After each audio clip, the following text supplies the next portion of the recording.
To a major development now in an ongoing CTV News investigation into U.S. border crossings between BC and Washington state. Just days after we first revealed a startling increase in long-term border bans being handed out to Canadians heading south, a U.S. border guard is blowing the whistle. CTV's Allison Hurst reports on an insider's damning description of a U.S. border crackdown.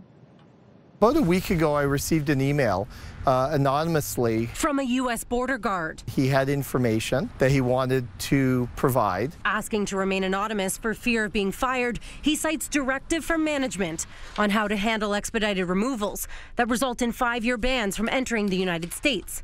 He writes, there is an ER crusade. What's fascinating on this email was the officer confirmed the suspicions that I've been raising for the last 4 or 5 months. Earlier this month, CTV News reported on data obtained by Freedom of Information request that shows these 5-year bans have tripled. That may be because, the insider writes, management has a hammer them all policy. Instead of turning people away, guards must give a 5-year ban, which is not in line with the Immigration and Nationality Act or past government practice. It's a change in their regular policies and basically confirming that it's management, upper management, that's decided to do this change. U.S. Customs and Border Protection has repeatedly denied any policy change or quota. And when asked about allegations in this email, a spokesperson says they stand by their previous statements. At some point, there needs to be a review of all of these expedited removals to see which ones should be thrown out. What is under review? The dozens of Iranian-born Canadians and Americans reportedly detained at BC borders for hours the weekend of January 4th, 5th. I am not terrorist. I am a tourist.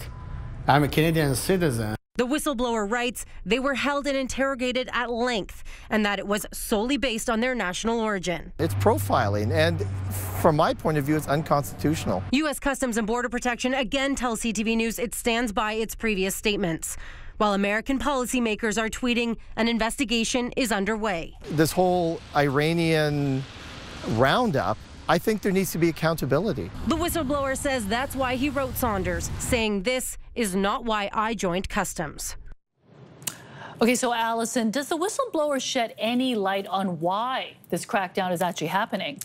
Absolutely. He points a finger at the senior leaders inside the Seattle office. That's the one that's in charge of the crossings along the BC border. And he says those leaders are pushing aggressive policies. Now, we can't confirm that, but we do know from our research that long-term bans are happening at a much higher rate here than other much busier crossings in central Canada. All right, thanks for this investigation, Allison. Thanks.